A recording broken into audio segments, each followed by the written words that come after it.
Um, I'm going to do a panel today, but I have some few thoughts first, and I'm going to look at the news, catch up on the world.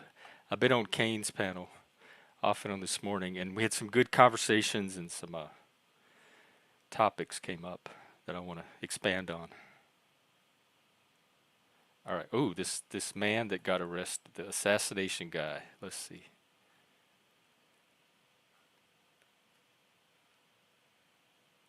Um, they're still or they're still not sure if he was an assassin or not.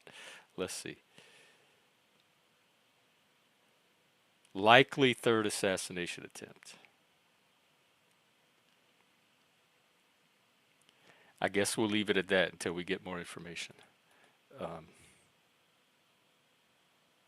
Israel and Hezbollah are fighting. China launches military drills surrounding Taiwan, and I saw where North Korea is doing something at the border of South Korea. So I don't know if this is just flexing or if something's up. Um, Kane, this topic coincidentally has been coming up just kind of spontaneously, just among people in my group. That's up to you, TJ. It's really up to you. You were in charge of that. Um, like friendship in the Panelverse, because I've been having some experiences of my own. I've been talking to other people, hearing their experiences, and then Kane this morning did a topic on, or actually his topic was, do you care for your internet friends? But kind of a offshoot of that is there such a thing as internet friends, or does it take some real person component to like test and solidify the friendship? And until that happens, is it truly friendship? Um, I used to think yes, maybe, possibly, but I'm leaning more toward be cautious because not likely. I think it takes more to qualify something as a friendship, at least as I understand my real life friendships. That's part of the problem. My idea of friendship comes from real life, and I don't think that can be transferred as smoothly onto something like YouTube or the Panelverse. But what I really want to talk about is the currency of friendship, and I'm trying to make it the currency of the Panelverse, and that's trust. Um, I think if trust, I see it in shows like Survivor and these reality games. I know with me and my relationship with Mike and living in Vegas and the Vegas politics, I know what a valuable commodity trust is. And if you have it and know what to do with it, um, it's not something that I would damage or jeopardize easily. Um, that does seem the case in the Panelverse, and that's what I want to talk about today. Is trust possible in a medium like YouTube? And if so, how do you develop it? How do you determine who to trust? All right, let me dispatch TJ here, and then there's a video I want to show. If I'm friends with somebody that you don't like or they don't like you, no, your ability to be here on the channel is totally driven by the choices and actions you take while you're on this channel. It's not related. I don't even know who you're friends with or not. I don't even know who you are. So how would I even know who you're friends with? Now, that's one thing I might as well talk about it now. When it comes to trust, I will silently, in my mind, recategorize people in the less likely to trust category by who they associate with. That doesn't mean they're not welcomed on the panel. That doesn't mean they can't hang out in the chat. Just in my mind, when I'm evaluating people to trust, they're going to move down a bit on the trust factor because I don't know. It's divided loyalties. I don't know how to tell ultimately where their loyalties lie. Right. I don't care who. I have really close panel like panel friends who are good friends with one of the people that made a hate video of me. And it didn't impact my ability to be friends with them or their ability to be friends with this person at all. I think with the right psychological maturity, adults could pull it off. Just because you and Mike get along doesn't mean It doesn't on my end. Like if my if and again, I don't have a friendship with Mike because I don't have a friendship with anybody in the Panelverse. Not in the way I have real life friendships. But if my connection to Mike or my association with Mike is an issue for you, it might impact us getting along. But it's not an issue for me. That's spoken like a true Machiavellian, Hank. You're doing good on your spiritual path. Um, but before, yeah, I don't know what's going on with Hebrew. I have had no problem with Hebrew at all. He's been on the panel before. He seemed cool. Like I never had any clue he had an issue with me. But lately, he's been going around starting narratives about me that are simply not true. And he admits their opinions, but if the opinion's wrong, then don't keep spreading it unless you believe that I'm lying about it being an opinion. He has some issue with me being monetized. He has some issue with like I let trolls on, like the trolls grew my numbers, and I'm exploiting Mike for. I haven't made. By the way, ever since the trolling stuff stopped from weeks ago, I haven't made any money off of Mike. I made $20 off of Leggy because he wanted to confront Mike this weekend. That's it. I don't know what all this money I'm making off of Mike is. If I'm making it, it's sure not in my account. I'm not seeing any of it. So send it my way.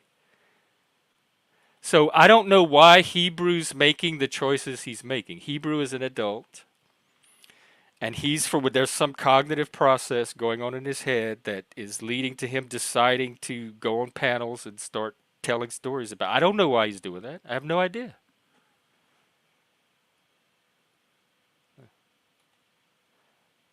Hey, Plasma, very good to see you.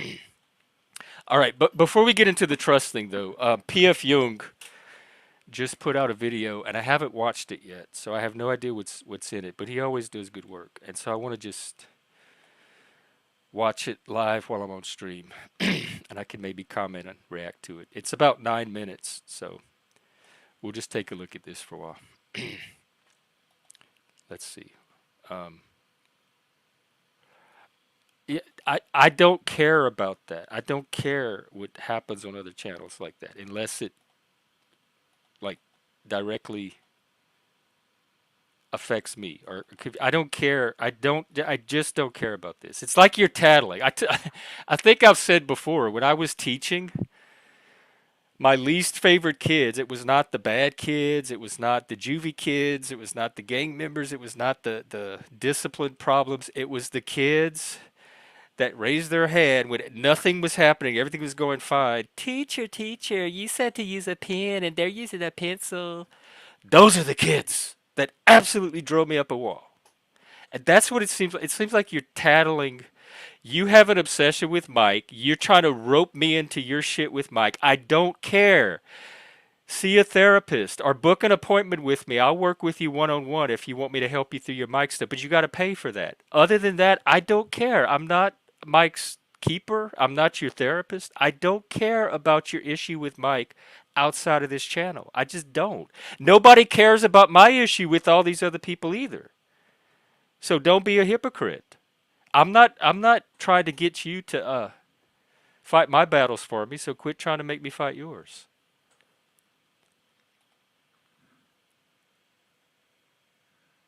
All right, Hebrew. I'll take you at your word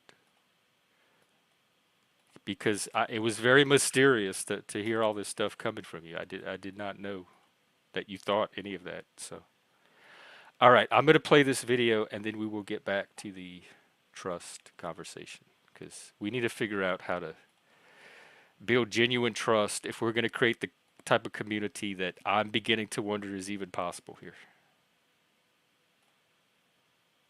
The real end before the real treat or the real threat? The real treat. Moose does. I like Moose. He does good panels. All right, thanks a lot, Hank. And here's some flair for you. I appreciate you. You know that.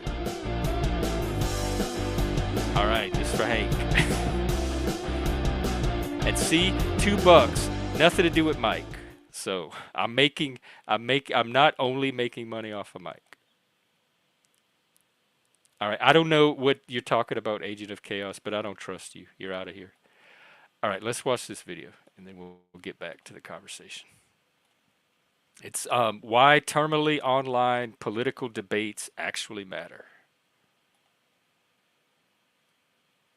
Many people believe that paying attention to the terminally online political debate space is a complete waste of time. And to be clear, that is almost entirely true. No, it's not. It is the case. That is false. It is the and case. It's something So it's perfectly reasonable. However, as one of the pioneers of the remember that emerging episode. field of applied sociology, aka meme smithing, I can tell you that there is a lot of social psychological potential that is applied actively psychology. brewing in these spaces. One need only look at the Mac to understand. The meme adoption curve, or MAC, is modeled after the technology adoption curve, which shows how a given technology goes from obscure novelty to an everyday need. The cell phone started out as a $2,000 cumbersome brick that barely anyone used. They were bigger than Eventually, that. enough people adopted the That's an technology to the upgrade. point where it became built into the fabric of society. You can see on the left side of the curve are the so-called innovators. These are the socially deviant freaks who don't care how ridiculous they look lugging around brick-sized cell phones or those stupid-ass VR ski goggles. Yes, they look foolish at first, but as time goes on, more and more people recognize the utility these technologies provide and adopt them themselves. This is identical to the process by which cultural technologies called ideas or memes are adopted by society. that's The what we ideas that end up dominating in niche terminally online spaces eventually make their way across the meme adoption That's why when curve it hits and the into broader normies, I society. want to be ready. 5 years ago, people would not believe that that, college students were being asked to share their cash pronouns when they introduced themselves in class. Now, if I refuse to refer to my otherkin coworker as Zimzer, I am, and I mean this literally, technically at risk of committing yes. I workplace covered this the harassment. other day. The meme This is lived a real almost thing. exclusively in online Tumblr blogs and eventually came to dominate the HR departments of most major corporations. And whether it's abortion for transgender women or the conservative embrace of sexual responsibility for men, it's hard to imagine these ideas showing up on debate stages unless they had been refined and tested for mimetic significance in online spaces further upstream. I believe in reproductive justice. What that means is that just because a woman, or let's also not forget, someone in the trans community, a trans female, is poor, doesn't mean they shouldn't have the right to exercise that right to choose. And also, here's the missing ingredient in this movement: sexual responsibility He looks like a for Mattel men. doll. So we Like, could he's not say even men human. He deserve was more created in a responsibility. factory. So we can tell women we're all in this together. It's not men's rights versus women's rights. It's about human rights. Key to understanding the MAC is being able to clearly identify which individuals occupy what part of the curve. At the front end of the curve are the cognitive berserkers known as autists. These are the people who spend virtually all of their time online, using their incredibly high IQs to come up with arguments designed to stress test and deconstruct every possible idea/meme that they encounter. Unlike normies who don't even think about the memes that program their attitudes, the terminally online autist will not accept any idea, no matter how self-evident, without a bulletproof logical argument or a peer-reviewed study. This antisocial and deeply unintuitive way of engaging with ideas may be insufferable for I'm not the most, freak but it y'all is think I am. precisely what Other people enables are the autist just to as test and rigorous refine the about mimetic their fitness of the endless rationality stream as of I am. new and stupid ideas that emerge online. Almost all ideas are wrong. And it doesn't matter if they're your ideas or someone else's ideas. Wrong in They're what way? probably wrong. And even if they strike you with the force of brilliance, Ideas can your have job value is to without assume, first of all, necessarily that they're being probably correspondent wrong, to reality. and then to I mean, they are assault ideas them after with all. everything you Come on, have Joel. in your arsenal and see if they can survive. And can you justify why it's not moral for a brother Who's to Dave hump Smith? his sister? It's important to recognize that just as most new technologies never make it far along the technology What is adoption that? curve, It's also the new worst that a product racism I think detector? I've What is ever that? reviewed. almost everything that happens at the front end of the Mac is completely and utterly irrelevant. Joshua Citarella does a good job documenting the vast range of meaningless political identities that survive exclusively in the terminally online mimetic swamps. And anyone who has kept up with the psychological misadventures of the autists on the front end of the Mac We are are aware of all how much going mimetically insane. We are insignificant turning noise the world saturates this space. However, a small proportion of the memes discussed at the autistic end of the Mac do actually prove to possess a great deal of mimetic fitness. And these memes eventually make their way across the curve to the influencer part of the Mac. Influencers are those individuals who are themselves autistic enough to survive in terminally online spaces, but who Oh, also have the ability to communicate those ideas in a way that is digestible to a more I generalized wonder if audience. that's me. That's what I Comedians, wonder about. How podcasters, and digestible I social am. commentators who talk I about feel like I try politics to but make don't things as really simple make as it their main possible. thing tend to dominate this part of the curve. And different influencers can exist at different points along this section of the MAC. PF Young Media would exist closer to the autistic end of the influencer curve. My You League of think? Politics videos are good examples of taking complex normative philosophical claims that no normie could possibly have time to investigate, like postmodernism equals bad or pragmatism equals good, and conveying those claims to a broader audience using humor, irony, and a familiar metaphorical grounding.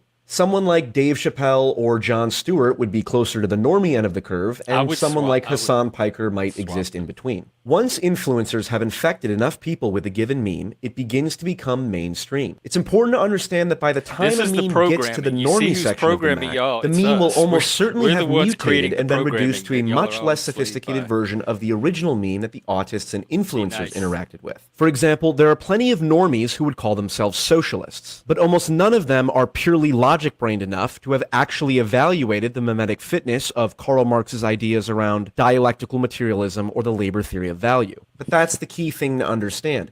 Normies do not need to have a fleshed out understanding of an idea in order for them to adopt it. Most people form their beliefs not through rigorous logical and empirical analysis, but simply by imitating the beliefs of those they hold in high regard. Look at The that. socialism meme complex wouldn't have been able to spread to normies unless it had been refined and adopted by influencers who normies respect. This dynamic is made even clearer in a religious context. A very small number of highly rationalistic theologians engage in obscure debates about the nature of God. Priests and pastors pay attention to these debates and then convert these obscure ideas into actionable sermons that they share with their congregation. Most normie Christians don't read the Bible, but they will profess to believe whatever it is their priest or pastor happens to believe because they trust him to make the right judgment on complex theological matters the congregation doesn't have time to concern themselves with. Now, if you want to Rule of succeed in the field of experts. applied sociology, there are certain nuances that, if understood, Catholic will grant Church, you at an least. advantage in seizing the means and memes of cultural production. Many people will dismiss the importance of an idea because only a small number of people believe in it, and those that do are usually confined to the terminally That's social online proof. hellholes of 4chan and Reddit. This is the model that comes to mind when people think of an insignificant idea. If a society has 1 million people in it and only 10,000 people have been infected by a given meme, then it seems intuitive to say this idea is fringe. But Yes. this is not the model that should come to mind.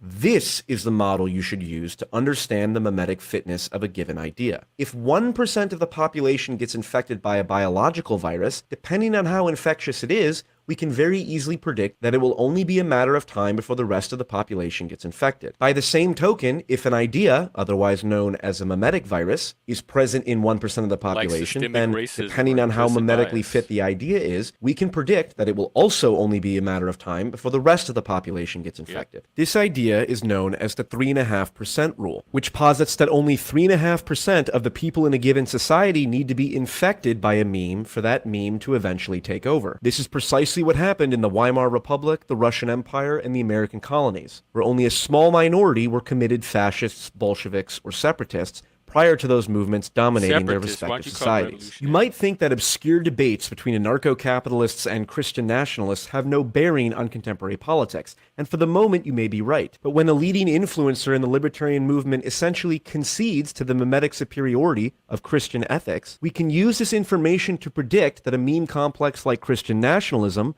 will likely outcompete a meme like libertarianism over the coming years. I would agree with you that yes, there is something from God that instructs me as to what is right and wrong in this world. To That's get just your to a body. place of true, like, right and wrong, I don't know that you can get there without believing in something bigger than the realm Yeah, that you we're can. existing It's in right now. and wrong The is not that significance of an complicated. idea is not Kindergartners pull evaluated it by off. how many people believe in it at a given point in time. It's evaluated by understanding how mimetically fit the idea is in and of itself. And calculating the mimetic fitness of an idea is an advanced applied sociological concept I'll be expanding upon in future videos. Until then, you'll have to make do with the Candace Owens Champion Spotlight coming out in a few days.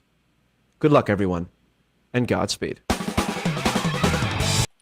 Thank you, PF, and let me throw in his channel. This is my panel, Daddy, by the way. This is where I'm a lot of us kind of met and got our start, and inspired me to do what I'm doing now. Okay, let's see. Wait, what is Moose impersonating? That would be so Moose. I'm not scared of Trippy Sippy. I don't even know who that is. Um, Mike said to Jack, you know, on the spectrum, he says, look at this bird. He's spurging. Okay, I don't care.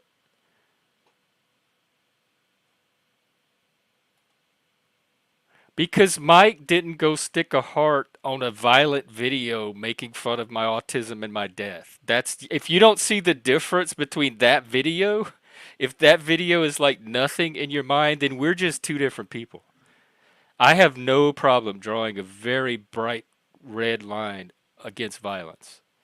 I don't think it's cute. I don't think it's funny. In this day and age, with all the shit happening in the real world, they just arrested that third assassination. I don't think violence is anything to be joking about. Wait, there was a third assassination attempt? Well, they're not sure. It's conflicting headlines. Some say yes, and some say no. It wasn't an actual. They arrested some guy with guns, trying to get into the Trump rally, but they're not sure if it was an assassination attempt. Ah. All right, let's see. What do you? Hmm. Oh, hey, Axis. Good. Yeah, yeah. I'm glad I played that video. I think it does have implications for this topic. Please do, Doodlebug. That would be very helpful.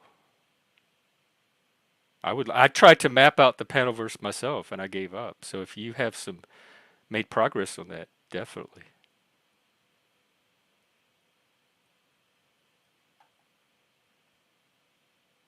Oh Looking at the good. I chat got there. one of my demon trolls in the chat. Thank you, Moose.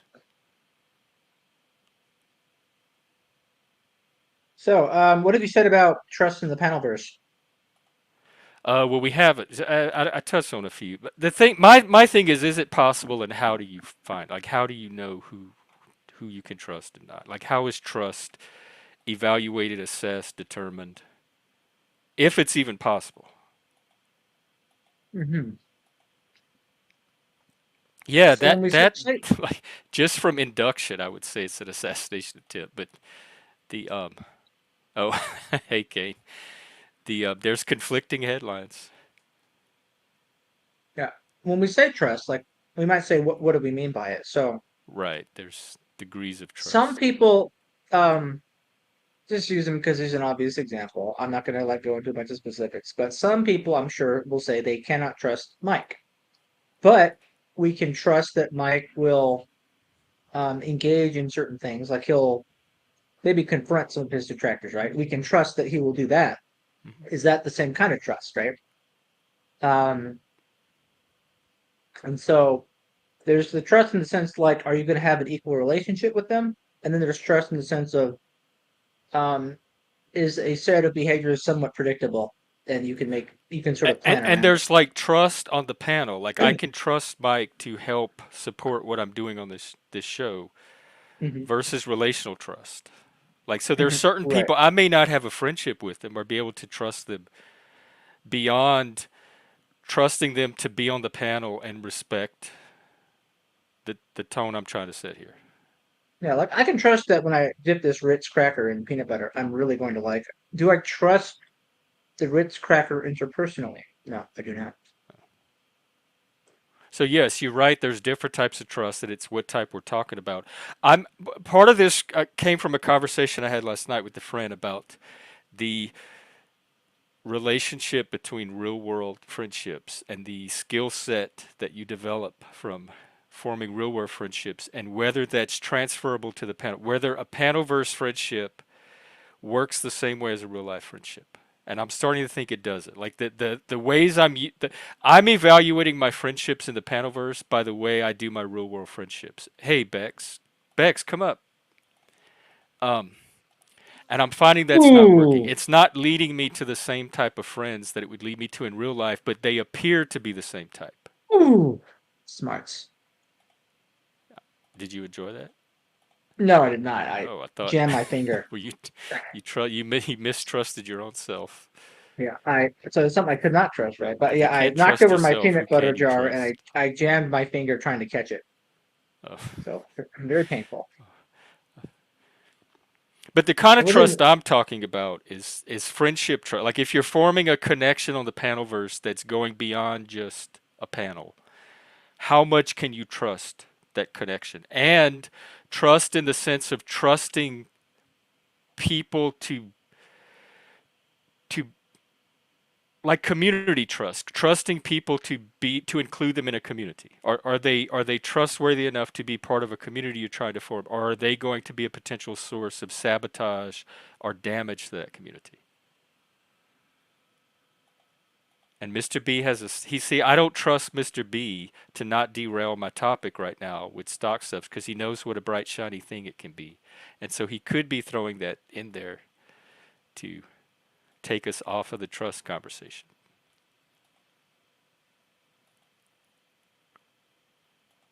Okay, cool, Bex. Bex will come up. She has a lot of thoughts to so share on this issue.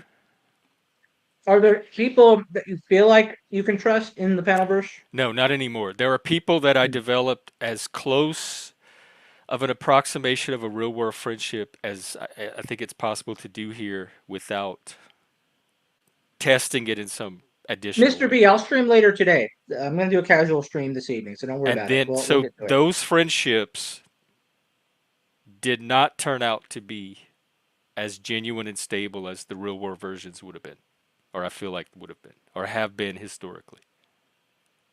Okay.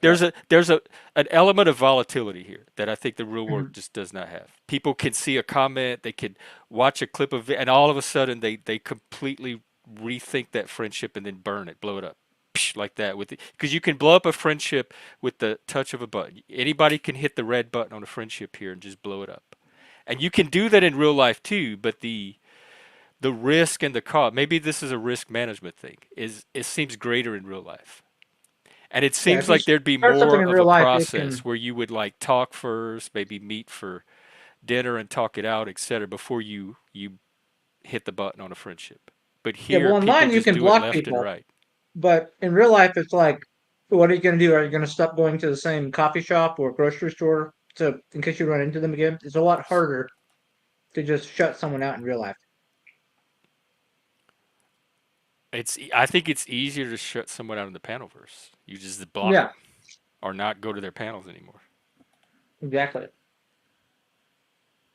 But if I stopped talking to one of my real life friends all of a sudden, they would they would have questions like what happened, why did you suddenly stop talking to me, etc.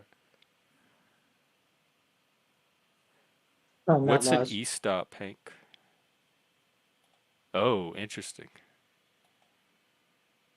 Hmm. I don't think I think it can be both. That's why I'm doing this trust thing because I'm not ready to give up on my naive fantasy that this could be used to build a healthy community and help people develop and grow. Because I think some of us are here trying to be better or more than we currently are. Like there's some like motivation to transcendence here, our personal growth, and I think some people are here just to wallow in the drama. And separating out the two is, I guess, is what I'm trying to do because I trust people that are here for more than just the drama. There's some noble additional purpose that they're here for. And those are the people I'm trying to find and figuring out who I can trust to be one of those people and who I can't.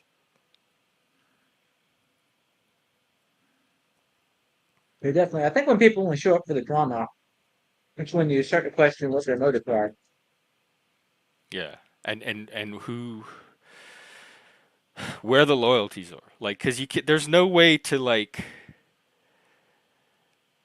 be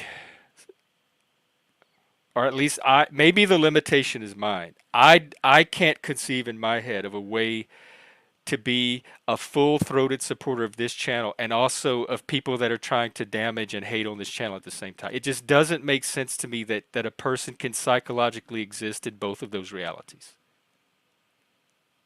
I think that's a wise intuition. Um, Maybe it's possible that someone could do that, but it is really hard to imagine the circumstances in which it would occur. and then even if it did occur, that it would be particularly likely.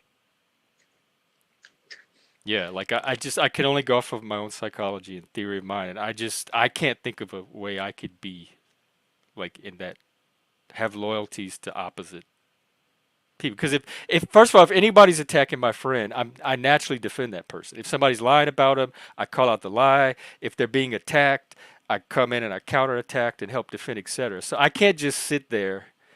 And so if two friends were feuding, I would definitely be coming down on the side of one or the other, just from instinct. Hmm. All right, we have somebody in the back, in Interioribus Tenebris, shadow, the shadow inside. Um, they're new. I don't know if. Hey, I tell you what. Type something in the private chat. Tell me a little bit about yourself or who you are, what you're here for. If you have a channel, drop your channel, and then I'll vet you and bring you on, pending what I determine.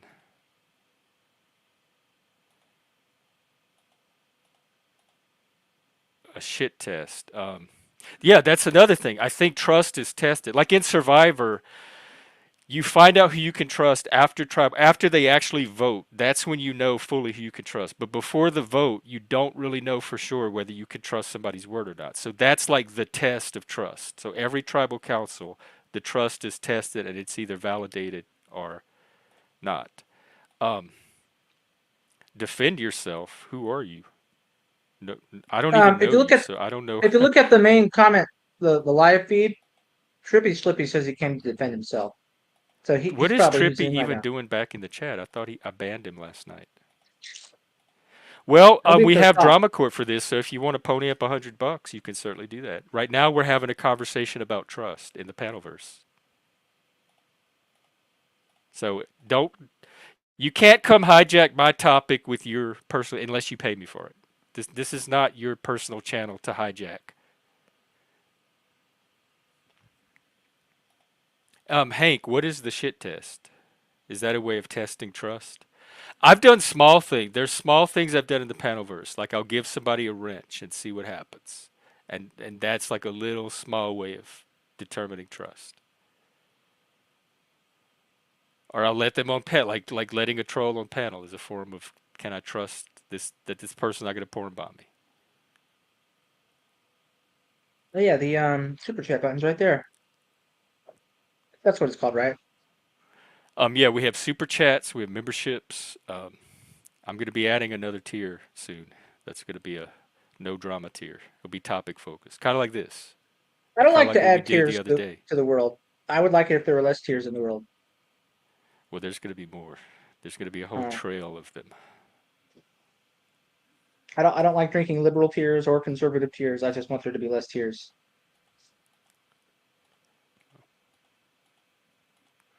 Hey, Tommy. Tommy, you want to come up and talk about trust in the Panelverse? Yeah, that's kind of what that's what this topic is. That's what I'm interested in, Hank, is hearing from other people how they evaluate trust. Like what are the tips that they can share on what helps them know who they can trust and what their track record of success is.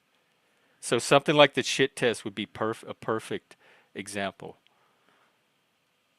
Well, one thing I try to notice is when I look at I guess a trend of somebody's actions, do I see how they're motivated? And do I see that the source of the motivation is ultimately positive? Like, do they want good things to happen for others? Do they want bad things to happen for others? And of course, and then you could even ask, does it even concern others at all? Like, are they just focusing on themselves? How do you determine motivation? Well, sometimes people, don't tell you, right? So you kind of look for like in the trend of their behaviors. So I was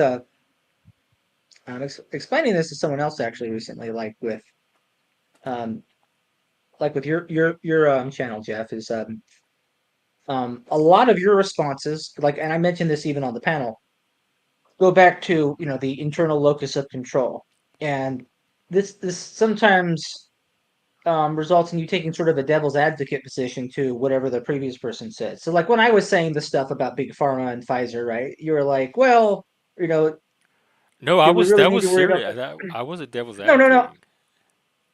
Well, so I'd say it kind of works out that way, but like it's still sincere, right? It's not like you're making the point for the sake of making the point. But um, you obviously like your role as like a men's mental health guy is like to always remind folks, focus on what you can control. And if you're just shaking your fist at big pharma, you're pulling yourself away from that. So even if somebody has a point about big pharma, it's still a point that like you have to focus on what you can do about it in the course of your individual life, right? And like what you're gonna overcome. And then even like to give a different example where you agreed with me, in a way, you agreed with me more than I agreed with myself. Is what I remember when I first came on the panel and I was catching up with you and I told you about how I had adjusted after the IDW charity didn't work, Hmm. and got myself into my current um, so minimally successful in that I paying for everything and I'm not worried about starving or being homeless. Self-employment as a stock analyst, and doing my own investing. And you said, well, that's inspirational. And I thought in my head, is that inspirational? Right. But I know why it's inspirational to you because it's exactly the kind of thing you want the men and autistics that you're supporting through your work to be able to visualize, right? So here I am, a visual example of it, right? And so I noticed this is a trend of yours. And so when I noticed like from there to now, there's always like a um like that as an ingredient, at least one ingredient in the stance you take on something is don't forget the internal locus of control and focus on your self betterment, right? That you're always Well, coming at everyone has things. agency. Like toddlers Yeah. have agency, and every like that seems to be the aporia, the missing gap in all these conversations. I hear an absence of agency, and it strikes me every time. I'm like, well, wait a minute, where's the agency here? That But should I be in think there part of too. why you like that is because you want to see people flourishing, right? Yeah, You and I want want to see people people to. empowered. So you're like what Morpheus was to Neo, is you want him to see who he was so he could flourish, even though And you fucking hated honestly, that it's movie. not that I'm gonna be doing a like an updated peer curriculum, and I'm gonna and that is one of the bases of peer support is self empower. Like as a peer, one of the things they train us to do is help to empower our clients. So self empowerment is an outgrowth of just my profession, in Mhm. addition to being a personal passion. So it's not this crazy thing that Jeff just went off in a room and thought of. It's Mhm. supposed to be something that all peer supporters Right. help to So that's why I'm foster. not surprised that I see that when you say I have a background as a peer counselor. This is what I'm doing. This is my profession. This is what I decided is a good use of my life. It's not surprising to me. I totally get it, right? And I think some people don't get that. I think sometimes people see you take a position, they're like, "Why is Jeff reacting so strongly?" It's like, well, this is Jeff's thing. He reacts strongly to what he thinks is important, It's and his what he thinks is passion. I mean, important it's not. is reminding people of their agency so they can be better. Yeah, I guess Like I people think that of don't understand passion probably have never felt it. I don't know how you explain yeah. passion to people that have never felt it, and they think it's I, this I'm big guessing scary thing. also, you've had clients of patients who showed observable improvement, material improvement in their lives after some counseling with you, and I bet that was just exciting when it happened. Most of them, Yeah. So, and like, I've seen it here on these panels too. That's yeah, and why. so That's what convinces me it's possible. yeah, and so I'm, like that's like a long-term trend. Like if I pay attention to like what you're about across different conversations, many of which aren't even the same topic, it's a common thread I've observed, right? And so that is something that says, okay, Jeff is trustworthy because he'll always put the ball in somebody else's court to be better. And it doesn't matter who you are, he will give them that shot. You can burn your bridge with him, but if you don't do that, he's going to default to being on your side and being someone who will, It's the hold teacher your in me. hand I up. identify potential and I try to develop it. Yeah. And there are some people who do not even start from that place.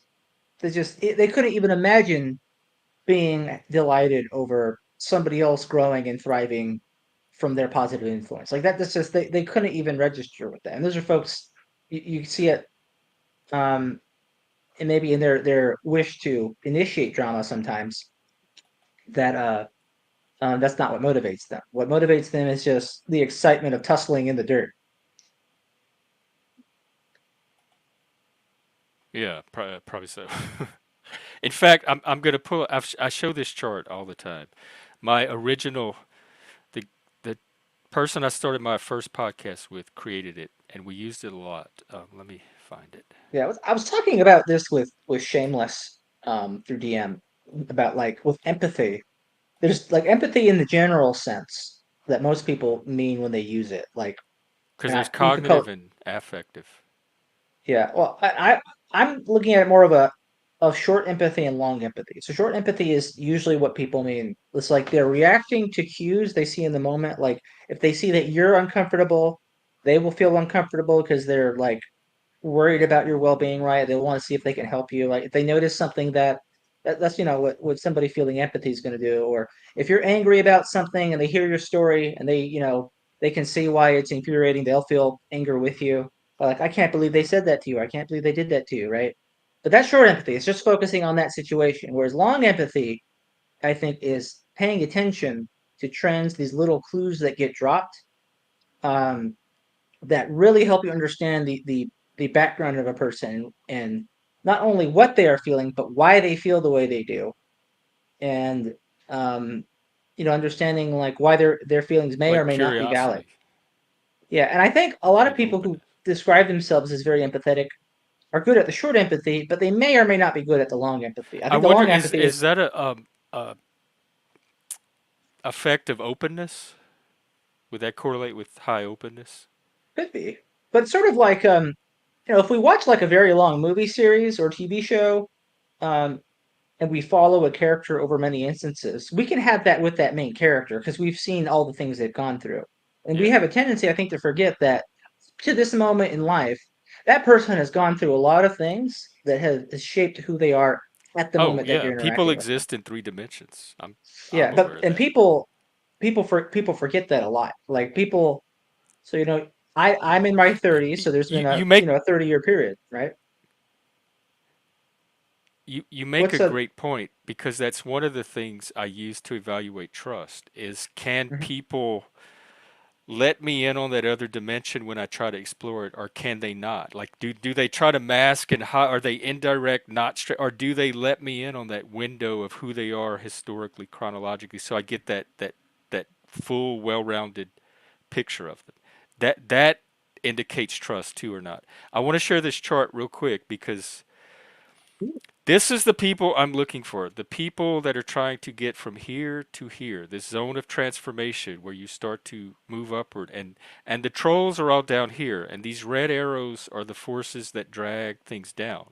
And so I'm my target, I'm only looking for these people, and I'm trying to find the people that I can trust are legitimately here to go from here to there. I know most of these drama trolls are not. Hey, Abe, Bones.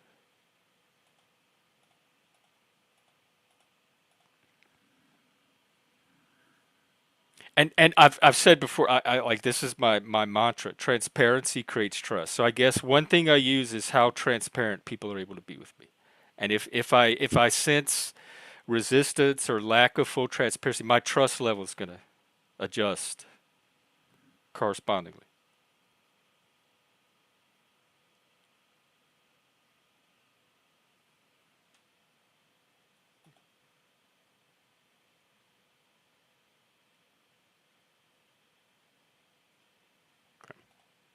Does anybody else have anything to say about trust or want to come up and share their thoughts? This is a chance for us to explore this issue in the Panelverse and like get some constructive insight from it.